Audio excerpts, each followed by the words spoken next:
ಇನ್ನು ಮುಂದೆ ನಿಮ್ಮ ನೆಚ್ಚಿನ ಧಾರಾವಾಹಿಗಳ ಫುಲ್ ಎಪಿಸೋಡ್ಗಳು ಸನ್ ನೆಕ್ಸ್ಟ್ ಆಪ್ನಲ್ಲಿ ಮಾತ್ರ. ಅಷ್ಟಕ್ಕೂ ನಿಮ್ ಗಂಡ ಯಾರು, ಎಲ್ಲಿದ್ದಾರೆ?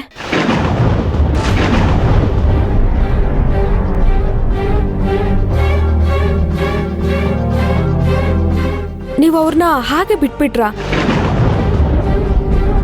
ಏನ್ ಸಮಸ್ಯೆ ಅಂತ ತಿಳ್ಕೊಬೋದಾ?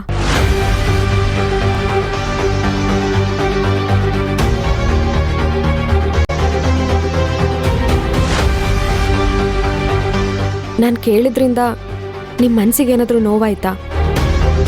ಇಲ್ಲ, ಮರಿಬೇಕಂತ ಇರೋ ವಿಷಯಗಳನ್ನ ಮತ್ತೆ ಮೆಲ್ಕ್ ಹಾಕ್ಬಾರ್ದಲ್ವಾ? ನೀವು ಮರಿಬೋದು, ಆದರೆ ಅಕುಲ್ ಇನ್ನೂ ಚಿಕ್ಕವನು. ಅವನು ಬೆಳೆದು ದೊಡ್ಡವನಾದ್ಮೇಲೆ ಹೇಗೆ ಅಂತ ಯೋಚನೆ ಮಾಡಿದ್ದೀರಾ?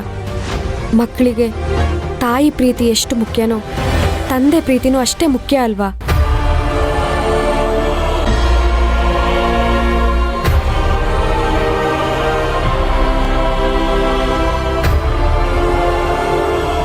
ನಿಮ್ ಗಂಡನಿಂದ ನಿಮಗ್ ಮೋಸ ಆಗಿದೆ ಅನ್ನೋದಾದ್ರೆ ಅದೇನ್ ದೊಡ್ಡ ವಿಚಾರ ಅಲ್ಲ. ನಿಮ್ ಪರವಾಗಿ ಫೈಟ್ ಮಾಡೋದಕ್ಕೆ ನಾವಿದೀವಿ. ನಿಮಗೇನೇ ಮೋಸ ಆಗಿದ್ರು ನಾವು ನ್ಯಾಯ ಒದಗಿಸ್ಕೊಡ್ತೀವಿ. ನೀವು ಒಂಟಿ ಅಂತ ಯಾವುದಕ್ಕೂ ಹೆದರ್ಕೋಬೇಡಿ. ನನಗ್ ಗೊತ್ತಿರೋ ಒಬ್ರು ಒಳ್ಳೆ ಲಾಯರ್ ಇದ್ದಾರೆ, ಅವ್ರು ಖಂಡಿತ ನಿಮ್ಗೆ ನ್ಯಾಯ ಒದಗಿಸ್ಕೊಡ್ತಾರೆ. ಇನ್ ಹೇಗೂ ನಮ್ಮ ಮಾವ ರಾಜಕೀಯದಲ್ಲಿದ್ದಾರೆ, ಅವ್ರ ಬೆಂಬಲನೂ ನಿಮಗ್ ಸಿಗತ್ತೆ. ಜೊತೆಗೆ ನಾವಿಬ್ರು ಇದೀವಿ ಅಲ್ವಾ ನಕುಲ್?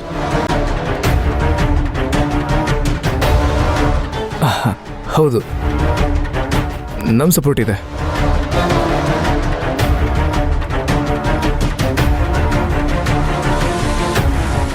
ನಿಮ್ಮ ಕಾಳಜಿಗೆ ತುಂಬ ಥ್ಯಾಂಕ್ಸ್ ಪದ್ಮಿನಿ ಅವರೇ. ನನ್ನ ಜೀವನದಲ್ಲಿ ಅದೆಲ್ಲ ಮುಗ್ದೋಗಿರೋ ಅಧ್ಯಾಯಗಳು